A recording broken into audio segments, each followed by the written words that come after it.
40 number chapter का नाम है हमारा अतिसार प्रतिषेध। अतिसार प्रतिषेध में आप आइए 6 नंबर श्लोक में।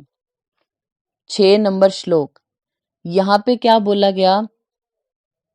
अत्यधिक मात्रा में बढ़े हुए जलीय गुणधर्म वाली धातुएं, मतलब शम्पहि आपा धातुर अंतकृशान वर्चो मिश्रो मारुतेन प्रणुते अन्नः वृद्धो अदीव बाधम सरेत येषाम यस्माद् व्याधि घोरतम तु अतिसारम आहु। यानी बढ़ा हुआ जो मात्रा में बढ़े हुए जो जलीय गुणधर्म वाली धातुएं हैं, यानी कफ है, रस है, पित्त है, मेद, रक्त, स्वेद, मूत्र आदि, ये क्या करेंगी? पाचक अग्नि को मंद कर देती हैं। डाइजेस्टिव फायर है, जो अग्नि है जठराग्नि, उसको कम कर देंगी। और ये लिक्विड हुई हुई धातुएं क्या करेंगी? मल के साथ मिक्स हो जाएंगी। वायु की प्रेरणा की वजह से नीचे की ओर आती हैं और गुदा से निकलती हैं। इसको अतिसार, इस संप्राप्ति बोली गई। अतिसार इस तरीके से उत्पन्न होता है। नेक्स्ट 7 और 8 नंबर श्लोक में देखिए, इंपॉर्टेंट है, अतिसार के भेद आपको याद रखने हैं, हाईलाइट करना हिंदी में। 7 और 8 में वातिक, पैतिक, कफज, सन्निपातज, शोकज और आम दोषजन्य, हाईलाइट कर लीजिए। वात, पित्त, कफ, सन्निपातज, शोकज और आम दोषजन्य 6 प्रकार का जो सुश्रुत है, उन्होंने 6 प्रकार का अतिसार ये बोला। आप लिखिए पेज के टॉप पर चरक। चरक के अकॉर्डिंग लिखिए, चरक ने अतिसार के जो भेद बताए लिखिए, वातज, पित्तज, कफज, सन्निपातज, भयज और शौकज। भयज और शौकज मतलब आपको क्या देखने को मिला? जो सुश्रुत हैं उन्होंने चरक वाले भय की जगह आम दोष वाला बोला। तो आप एक ट्रिक लिख लीजिए जिससे आपको याद रहेगा, सुश्रुत के आम को भय नहीं, सुश्रुत के आम को भय नहीं। अतिसार के लिए आई ये ट्रिक। सुश्रुत के आम को भय नहीं मतलब भयज नहीं माना, आमज माना है। तो आपको ये याद रखना है, चरक के अकॉर्डिंग तीनों दोषों से, और सन्निपातज, भयज और शोकज। सुश्रुत, वात, पित्त, कफ, सन्निपातज, शोकज और आम दोषजन्य। नेक्स्ट आता है 9 नंबर श्लोक में। देखिए 9 नंबर श्लोक में अतिसार के पूर्व रूप बोले गए। तो हृदय है, नाभि है, पायु, कुक्षिन में तोद होना, गात्रवसाद, अनिल सरोध है। हाईलाइट करना विट्ट संग। 9 नंबर श्लोक की सेकंड लाइन में विट्ट संग को हाईलाइट कर लीजिए। मल का अवरोध होना, ये क्या बोला गया? अतिसार का पूर्व रूप बोला गया। आधमान होना, अविपाक आदि। तो आपको पूछ सकते हैं ना, विट्ट संग एक अलग सा ही लक्षण आ गया ना। अतिसार से पहले वाली कंडीशन बोली, विट्ट का संग होता है, पूर्व रूप बोला ये। 10 नंबर श्लोक में देखिए, अब लक्षण बोल रहे हैं दोषों के अनुसार। तो वातदसिसार में क्या होता है? देखिए बोलते हैं शूल होगा, स रक्त मूत्रो आंत्र कूजती, स्रस्त अपानक वर्ड है जो 10 नंबर श्लोक की फर्स्ट लाइन में, शस्त्र अपानय को आपने बॉक्स में बंद कर लिया। ये लक्षण थोड़ा सा ध्यान देने जैसा है। स्रस्त अपानय यानी गुदा जो होती है शिथिल हो जाती है, जो प्रोलैप्स की कंडीशन बोली है, रेक्टल प्रोलैप्स हो सकता है। तो स्रस्त अपानय बोला, ये हमारा बोला गया वातज अतिसार के लिए। फिर 11 नंबर श्लोक में आइए आप, 11 नंबर श्लोक पित्तज अतिसार के लिए बोलते हैं दुर्गंध, उष्ण, वेग। हाईलाइट करना मास तोय प्रख्यम। मास तोय प्रखम, जैसे मांस को धोने से जो जल निकलता है ना, वैसा ही अतिसार पेशेंट करेगा पित्तज अतिसार में। तो इंपॉर्टेंट लक्षण है मास तोय प्रख्यम, पित्तज अतिसार। फिर आता है 12 नंबर श्लोक में, 12 नंबर श्लोक की फर्स्ट लाइन में हाईलाइट करना वेगा शंकी सृष्ट विटको अपि भूयम को हाईलाइट करो। वेगा शंको सृष्ट विटको अपि भूयम। वेगा शंकी होता है मतलब उसको मल त्याग की शंका बनी रहती है। मल त्याग बहुत ज्यादा कर दिया पेशेंट ने, फिर भी उसको ऐसे होता है ना सेटिस्फैक्टरी डेफिकेशन हो, ऐसे उसको लगता रहता है कि अभी उसको और मल का त्याग होगा। तो वेगा शंकी वर्ड याद रखना, कफज अतिसार में आया है। और लास्ट देखना 12 नंबर श्लोक का लास्ट वर्ड, नीस्वनम हृष्ट रोमता, यानी रोंगटे खड़े हो जाते हैं, हृष्ट रोमता। और क्या होता है? नीस्वनम यानी मल त्याग के टाइम पे कोई आवाज नहीं आती, नीस्वन है। और हृष्ट रोमता ये कफज में बोले हैं।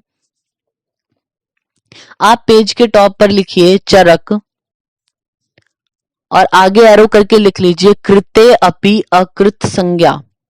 लिखिए कृते अपि अकृत संज्ञा। चरक ने बोला है कफज अतिसार के लिए कि कृते अपि, जो मल तो त्याग कर दिया लेकिन अकृत संज्ञा, ऐसा लगता है उसने मल त्याग नहीं किया। तो मतलब वही है, देख ले सुश्रुत ने क्या बोला, वेगा शंकी, मल के वेग आए लेकिन फिर भी शंका बनी रहती है कि मल उसको अभी जाना है ऐसे, और ऐसे लगता है उसको कि मल त्याग होगा उसको, तो वेगा शंकी मतलब वही है, बट वर्ड चेंज हो गए। सुश्रुत ने वेगा शंकी बोला, चरक ने कफज अतिसार के लिए बोला कृते अपि अकृत संज्ञा। याद रखना है आपने ये। नेक्स्ट 13 नंबर श्लोक में आइए। 13 नंबर श्लोक, फर्स्ट लाइन में लास्ट में हाईलाइट करना, वर्च्य कुर्याद न एक वर्णे तृष्णार्थ है। वर्च यानी जो मल आएगा पेशेंट का, जो मल त्याग करेगा, न एक वर्ण है, एक वर्ण का नहीं होता, मतलब बहुत सारे कलर मिक्स होते हैं वो, तो वो सन्निपातज है। और नीचे वाली लाइन में लास्ट में देखना, कृच्छ कृच्छायाम बाल वृद्धो असाध्य, यानी जो ये अतिसार हैं, बोलते हैं वैसे तो कृच्छ साध्य है लेकिन बालक और वृद्ध में असाध्य बोला। सन्निपातज अतिसार वैसे है हमारा कृच्छ साध्य है, लेकिन अगर बालकों में या वृद्धों में हो जाए तो असाध्य बोला। आप पेज के इसी पेज के टॉप पर लिखिए चरक, चरक लिखा आपने और आगे लिखना मास धावन सन्निकाशम, मास धावन सन्निकाशम। आचार्य चरक हैं जो, उन्होंने सन्निपातज अतिसार का इंपॉर्टेंट लक्षण क्या बोला है, मास धावन सन्निकाशम, मास के धावन के जैसा जो है वो पेशेंट अतिसार करेगा। इंपॉर्टेंट लक्षण है मास धावन सन्निकाशम। और यहाँ पे देखना सुश्रुत ने क्या बोला, मास तोय प्रख्यम पित्तज में, तो कंफ्यूज नहीं हो जाना इनमें, वर्ड याद रखना। मास तोय प्रख्यम बोले तो वो आंसर चला जाएगा फिर सुश्रुत के अकॉर्डिंग पित्तज। मास धावन सन्निकाशम वो चरक के अकॉर्डिंग है सन्निपातज का, याद रखना है ये। फिर आता है हमारा 14 और 15 नंबर श्लोक में, यहाँ पे बोला गया शोकज अतिसार के लिए, तो 14 नंबर श्लोक का लास्ट वर्ड हाईलाइट करना, काकणंती का प्रकाशम, काकणंती का प्रकाशम। काकणंती का बोलते हैं गुंजा को, तो गुंजा के जैसा मल आता है पेशेंट का, काकणंती का प्रकाशम।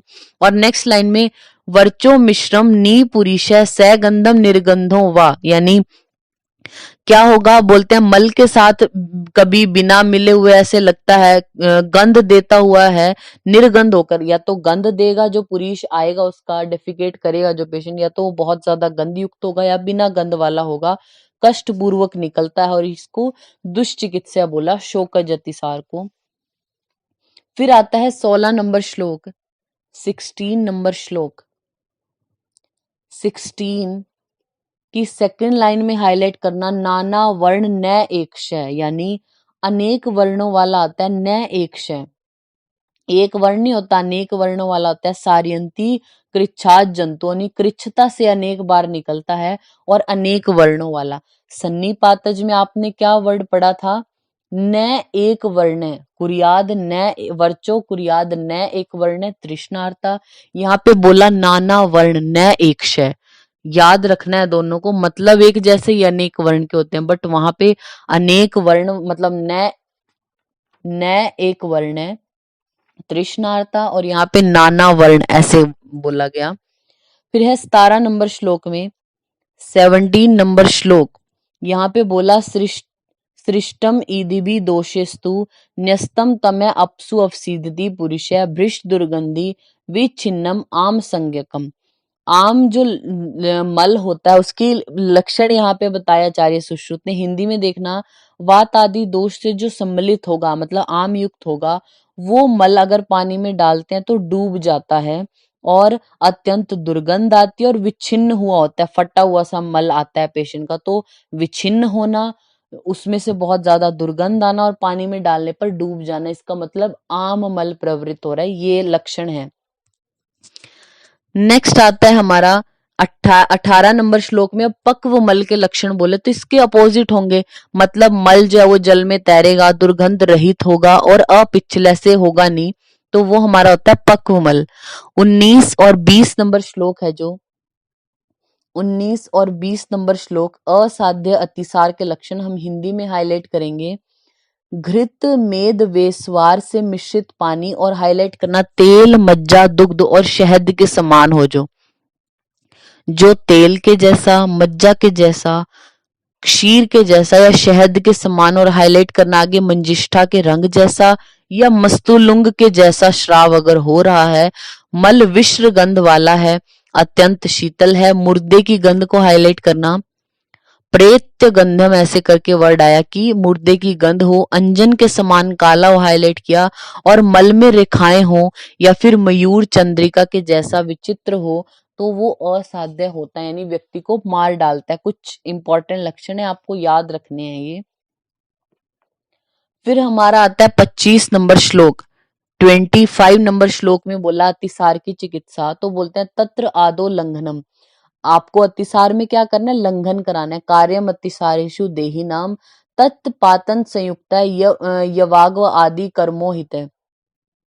तो पहले अतिसार का ट्रीटमेंट क्या है, प्रथम तो लंघन कराना चाहिए, फिर पाचन मिश्रित औषधियां यानी पाचन औषधियां दो, या फिर पाचन द्रव्यों से सिद्ध की हुई या वागु देनी चाहिए या यूष आदि देने चाहिए। तो लंघन के ऊपर आप लिख लीजिए एक, मतलब पहला ट्रीटमेंट क्या है अतिसार में, लंघन।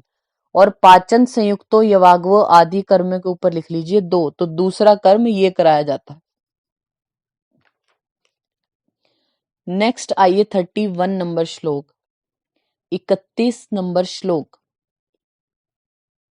31 में आप देखिए हिंदी में, जो रोगी शूल के साथ बहुत बार कठिनाई से रुक रुक कर मल त्याग करता है, ऐसे रोगी के संचित हुए आम दोष आदि को हाईलाइट करना, हरितकी के चूर्ण हाईलाइट कर लीजिए, पथ्या बोलते हैं हरितकी को, तो पथ्या चूर्ण देके 3 से 6 मासे तक निकाल देना चाहिए। मतलब आपको देखने को मिला कोई अतिसार का पेशेंट है वो वैसे, लेकिन जब वो डेफिकेट करता है तो उसको बहुत ज्यादा स्ट्रेनिंग करनी पड़ रही है और कम मल निकलता है, स्ट्रेनिंग करने पर भी कम निकलेगा, दोष बहुत ज्यादा बढ़े हुए हैं, तो आपको क्या करना है, उसको हरितकी देनी है ताकि दोष निकल जाए। दोषों को तो निकालना ही है ना शरीर से, कुपित हुए हैं तभी तो अतिसार को उत्पन्न किया, तो आपको क्या करना है, हरितकी का प्रयोग कराना है ऐसे व्यक्ति में।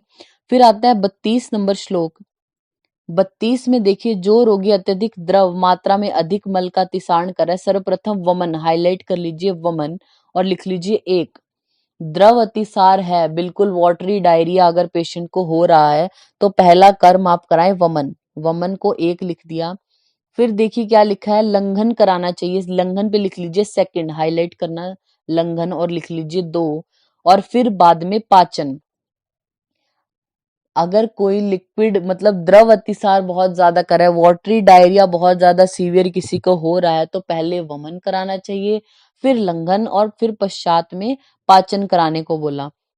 33 नंबर श्लोक है, इसमें देखिए क्या बोला, स्तोकम स्तोकम यानी थोड़ा थोड़ा, विबद्धम स्तोकम स्तोकम थोड़ा थोड़ा रुक रुक कर, विबद्धम विबद्ध मल का, सशूलम यो अतिसार्यते शूल के साथ जब अतिसार कर रहा है, तो अभ्या पिपली कल के सुखोष्णेन अस्ते विरेचित, यानी उसको अभ्या और पिपली का कल्क दे देना चाहिए थोड़े से गर्म पानी के साथ, जिससे क्या होगा, उसके दोष निकल जाएंगे। अभ्या और पिपली का कल्क देने को बोला। नेक्स्ट आता है हमारा 46 नंबर श्लोक। 46 की सिर्फ हेडिंग को हाईलाइट करना, आम अतिसारे कलिंग आदि विंशति योगा, यानी कलिंग आदि जो योग दिए गए हैं वो आम अतिसार में देने चाहिए, तो कलिंग आदि योग हाईलाइट किया और आम अतिसार। फिर 48 नंबर श्लोक। 48 नंबर श्लोक की हेडिंग को हाईलाइट करना, आम अतिसारे हरित्य आदि चूर्णम, आम अतिसार में हरित्य आदि चूर्ण हाईलाइट किया।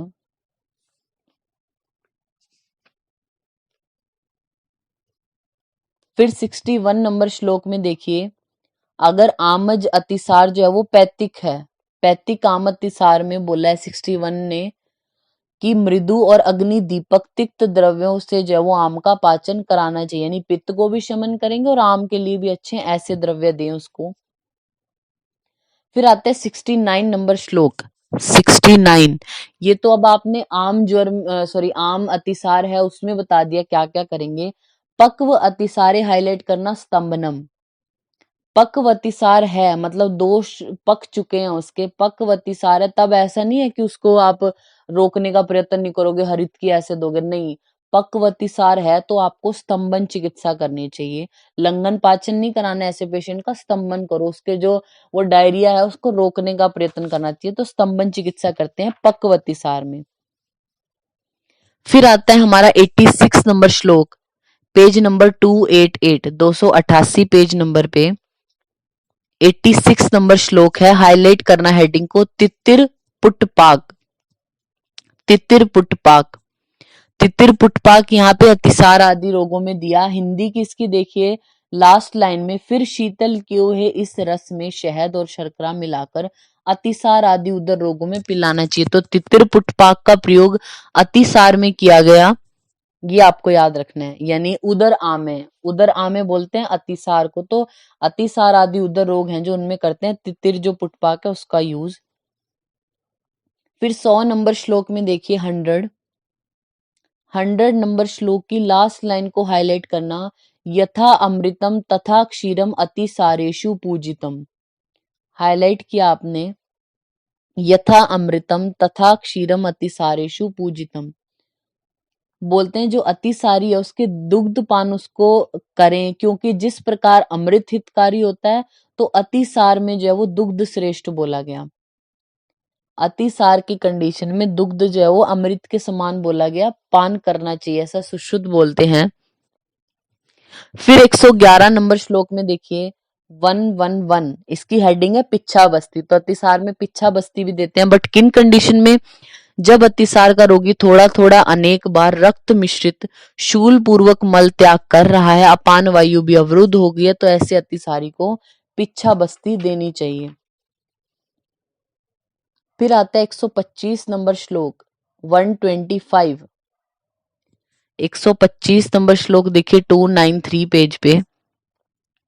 इसमें बोला द्रवे सा रक्ते स्रवती बाल बिल्वम को हाईलाइट किया। बाल बिल्व, कच्चा जो हमारा बिल्व होता है, कच्चे बिल्व का प्रयोग करने को बोला गया।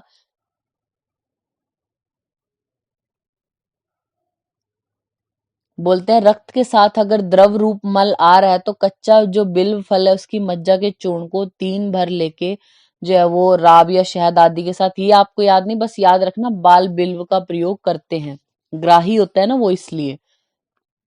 नेक्स्ट आता है 139, 139 नंबर श्लोक, पेज नंबर 295, 295।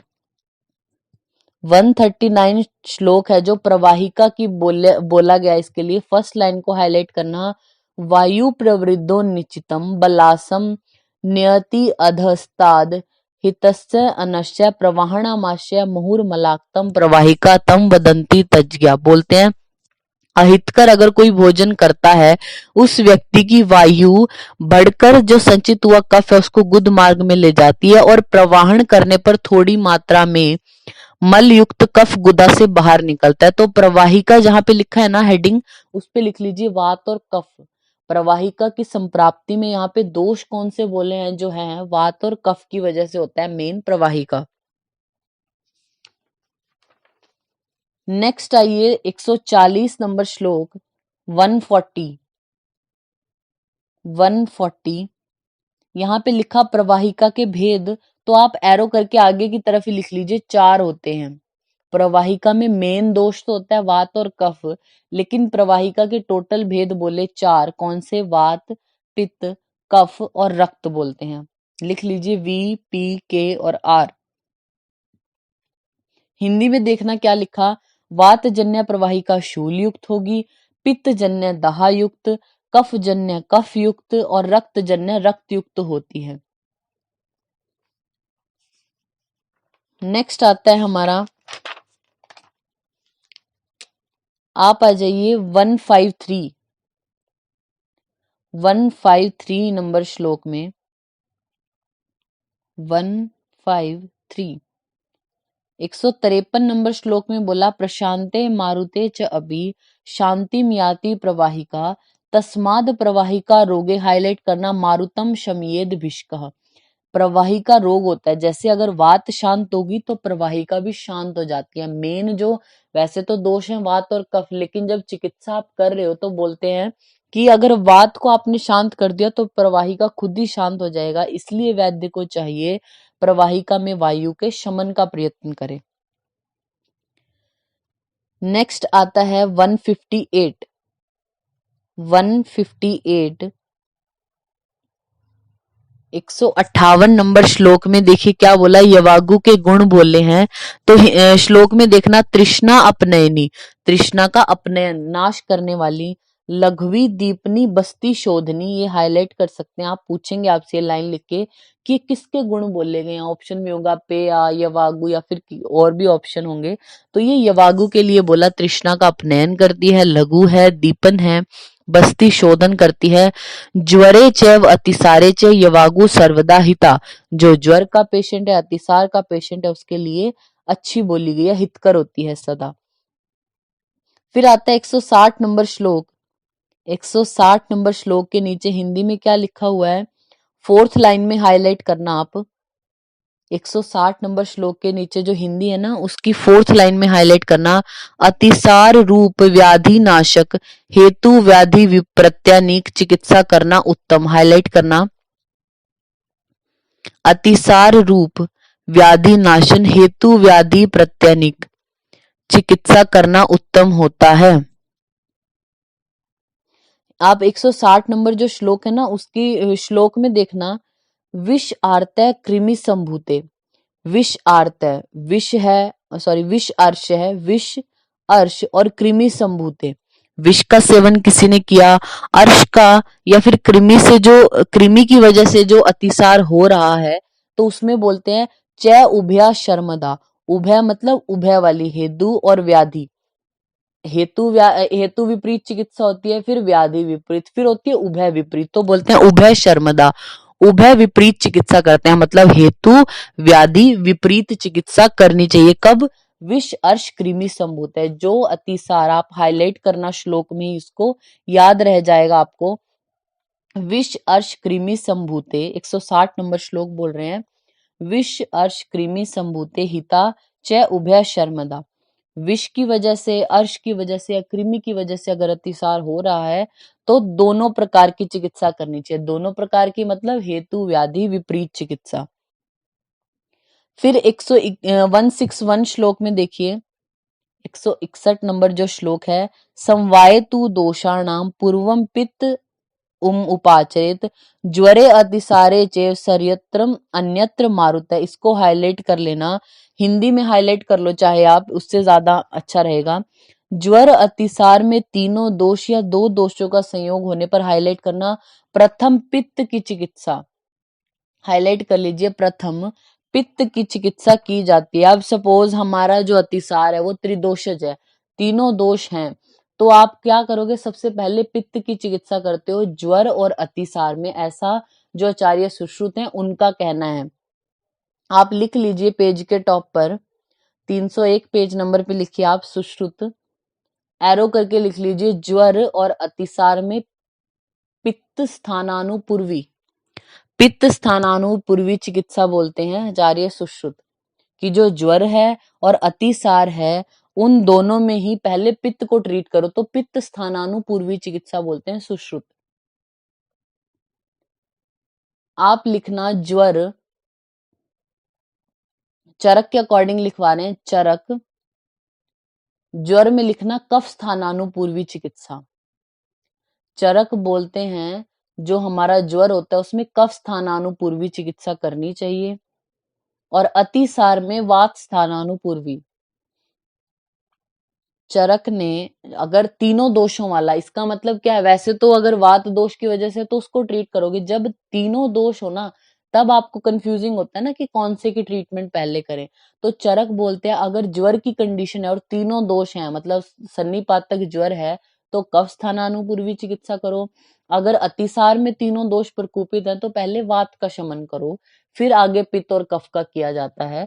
बल्कि सुश्रुत ने इससे अलग बोला, उन्होंने ज्वर और अतिसार दोनों में पित्त स्थानानुपूर्वी चिकित्सा बोली है। 162 नंबर श्लोक में देखिए, 162 यहाँ पे हाईलाइट करना, अतिसार निवृत्ति के लक्षण में हाईलाइट करना, यस्य उच्चारम बिना मूत्रम सम्यक वायुश्च गच्छति। ये क्वेश्चन आया हुआ था एक बार, यस्य उच्चारम बिना मूत्रम, ये लाइन लिख के पूछी हुई थी, या तो आपको सीधा पूछेंगे कि ये किसके लक्षण है, तो अतिसार निवृत्ति के लक्षण है ये अतिसार, अब पेशेंट इस व्याधि से छूट गया। या फिर आपसे इसका मतलब पूछा जाता है, क्वेश्चन पूछा जाएगा ये लिख के, यस्य उच्चारम बिना मूत्रम, तो इसका मतलब है, मतलब इसका अर्थ क्या है, तो आपको होगा कि जो मल है उसके बिना मूत्र का आना, मूत्र के बिना मल का आना, या कैसे आपको लिखा होगा ये। तो यस्य उच्चारम, उच्चार बोला जाता है पुरीश को, तो बोलते हैं पुरीशम बिना मूत्रम, पुरीश के बिना अगर रोगी मूत्र त्याग कर रहा है, मतलब अतिसार वाले को क्या होता है, वो मूत्र त्याग करने भी जाता है ना, तभी भी उसको जो है वो डायरिया वाली कंडीशन में तो होता है कि मल त्याग हो जाता है मूत्र के टाइम पे भी। लेकिन अगर पेशेंट मूत्र त्याग कर रहा है बिना उच्चारम, बिना वर्ड है उच्चारम के साथ, यानी मल के बिना अगर मूत्र त्याग पेशेंट कर रहा है, इसका मतलब अतिसार से निवृत्ति होगी और उसकी वायु भी अच्छे से प्रवृत्त हो रही है, तो ये अतिसार के लिए बोला। फिर आता है 163 नंबर श्लोक, 163 नंबर श्लोक, हिंदी में देखिए इसकी, कर्म आदि हेतु भेदेन त्रिविधा, बोलते हैं रोग जो होते हैं ना वो क्या होते हैं, कुछ तो कर्मजन्य होते हैं, कुछ दोषजन्य होते हैं, कुछ रोग कर्म और दोष दोनों की वजह से उत्पन्न होते हैं। इनमें जो रोग कर्मजन्य होते हैं वे शारीरिक अभ्यंतर दोष प्रकोप और बाह्य या जो आगंतुज हैं विष कीट आदि हेतुओं से रहित होते हैं। कर्मज रोग होते हैं, बोलते हैं दोषज होते हैं, और कर्मज और दोषज दोनों प्रकार के। तो कर्मज जो रोग होते हैं ना वो तो कर्मों की वजह से हो रहे हैं, उनमें क्या होता है दोष प्रकोप भी नहीं चाहिए, आगंतुज कोई कारण भी नहीं चाहिए, आपने पिछले जन्म में कुछ कर्म या फिर आपसे अब के जन्म के ऐसे कर्म है कि इन फ्यूचर आपको ये व्याधि हो जाएगी। तो कर्मज रोग में बोला कि दोष प्रकोप होना या बाह्य कारणों की कोई जरूरत नहीं होती, वो हो ही जाते हैं। नेक्स्ट आता है इसमें देखिए 165 165 नंबर श्लोक में बोला कर्म दोष उभय जन्य रोगों की चिकित्सा, तो बोलते हैं जो रोग अल्प कारणों से उत्पन्न हुए हैं होते हुए भी अति कष्टदायी हो, जो रोग बहु दो कारण से उत्पन्न से भी सौम्य प्रकृति के हो, वो कर्मज रोग जानते हैं। उनकी चिकित्सा कर्म व दोष दोनों को नष्ट करने वाले उपाय हाईलाइट करने ना, कर्म दोष दोनों को नष्ट करने वाले उपाय से करनी चाहिए। मतलब कर्म को कैसे नष्ट करोगे आप, यज्ञ दान बलि, ऐसे देव जो गुरु आदि हैं उनकी पूजा करके या फिर दान देके, मंत्र आदि करके, बलि देके, उपहार देके, तो ये कर्मजन्य रोगों का ये भी ट्रीटमेंट करो, और दोष की वजह में जो करते हो ना आप स्नेहन स्वेदन आदि, वो भी करना होता है। तो कर्मज रोगों का ट्रीटमेंट कर्म और दोष दोनों वाला करना चाहिए। समझ गए आप, मतलब दैव्य पाश्चर्य चिकित्सा भी करनी है और युक्तिव्य पाश्चर्य चिकित्सा भी करनी होती है कर्मज रोगों में। नेक्स्ट आता है हमारा 167 नंबर श्लोक, हाईलाइट कर लेना ये, अतिसारे निवृत्ते अपि मंदे अग्ने अहिताशिने भूयो संदुष्य वहिनीम ग्रहणी भी दूषियत, को हाईलाइट कर लीजिए, इस पूरे श्लोक को हाईलाइट कर लीजिए 167। आपको ये श्लोक लिख के आएगा या हिंदी में पूछ सकते हैं, अगर कोई रोगी अतिसार से निवृत्त हुआ है या निवृत्त भी नहीं हुआ और उसने एकदम अहितकर आहार खा लिया तो वह पुनः किस व्याधि से पीड़ित हो जाएगा, तो ग्रहणी से हो जाएगा, ये आपको याद रखना है, ग्रहणी याद रखना है। फिर आती है हमारी 169 नंबर श्लोक में आइए, बोलते हैं षष्ठी पित्त धरा नाम, जो गृहिणी है उसका परिचय अब दे रहे हैं। तो जो षष्ठी पित्त धरा कला है वो हमारी, वो पक्वा अमाश्य मध्यस्था, जो हमारा पक्वाश्य है और अमाश्य उसके बीच में स्थित होती है, पित्त को धारण करने वाली छठी जो कला है उसको, पित्त धरा कला, उसको गृहिणी बोला गया। फिर नेक्स्ट आता है 171 राइट पेज पे, 307 पेज पे 171 नंबर श्लोक में गृहिणी के भेद बोले गए। बोलते हैं वातिक गृहिणी होती है, पैतिक, कफज और सन्निपातज, जो गृहिणी के चार भेद होते हैं गृहिणी के।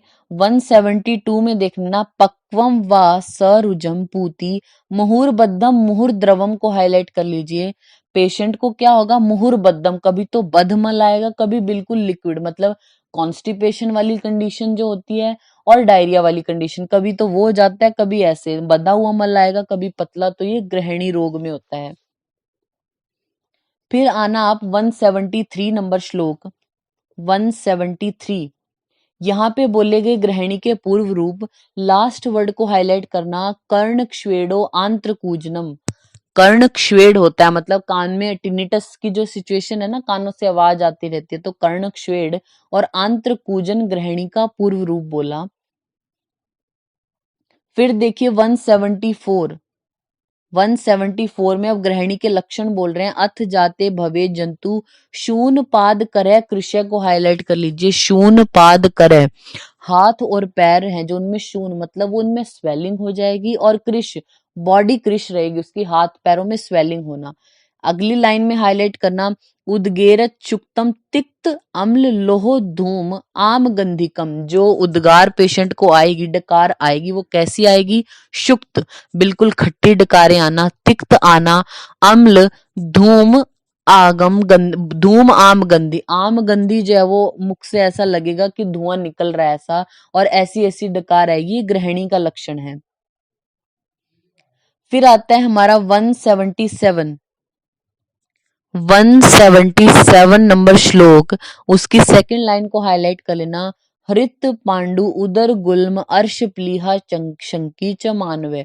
गृहिणी रोग वाले के लिए बोलते हैं कि आप मतलब शंका किसकी होती है, मतलब आपको जैसे डिफरेंशियली डायग्नोज करने को बोलते हैं ना, कि देखना चाहिए कि उसको गृहिणी है या कोई और है, किसी और व्याधि के भी लक्षण इससे मिल सकते हैं, तो शंका किसकी होती है कि रोगी को हृदय मतलब हृदय रोग तो नहीं हो गए, पांडु की, उदर की, गुल्म की, अर्श की, या प्लीहा शंकी, प्लीहा वृद्धि तो नहीं होगी, तो ऐसी शंका होती है गृहिणी में, तो ये आपने हाईलाइट किया। फिर नेक्स्ट आता है हमारा 180, 180 जो श्लोक है, 180 नंबर श्लोक के नीचे गृहिणी रोग की चिकित्सा लिखी हुई है। इसमें देखना पहले लिखा है, वातो लवणा में निरूह बस्ती, पित्तो लवणा में मृदु विरेचन, और कफ लवणा में वमन देते हैं, तो पता है कफ का ट्रीटमेंट वमन है, पित्त का विरेचन है, वात का बस्ती है, और दीपनी औषध देनी है पेशेंट को। आप देखना ये जो हिंदी लिखी है ना, इसमें नीचे से थर्ड लाइन में, नीचे से थर्ड लाइन लास्ट में, उक्त गणौषधियों के बिना केवल तक्र का सेवन हाईलाइट करना, तक्र का सेवन गृहिणी में अत्यंत हितकारी, तक्र जो है वो गृहिणी में बहुत ज्यादा लाभकारी होती है। इसके अतिरिक्त नेक्स्ट लाइन में हाईलाइट करना, कृमि रोग, गुल्म, उदर रोग, अर्श रोगों को नष्ट करने वाली चिकित्साएं भी करनी है इसमें। फिर आप देखना 182 नंबर श्लोक की हेडिंग को हाईलाइट कर लो, 182 की हेडिंग है, चांगेरी घृतम को आपने हाईलाइट किया। चांगेरी घृत यूज किस में करते हैं, थर्ड लाइन में देखना, अतिसार प्रवाहिका संग्रहणी, इस चैप्टर में हमने अतिसार के बारे में पढ़ा, प्रवाहिका पढ़ा और ग्रहणी, तो इन तीनों में दे सकते हैं चांगेरी घृत, ये आपने हाईलाइट किया चांगेरी घृत। तो ये हमारा 40 नंबर जो चैप्टर है वो कंप्लीट होता है।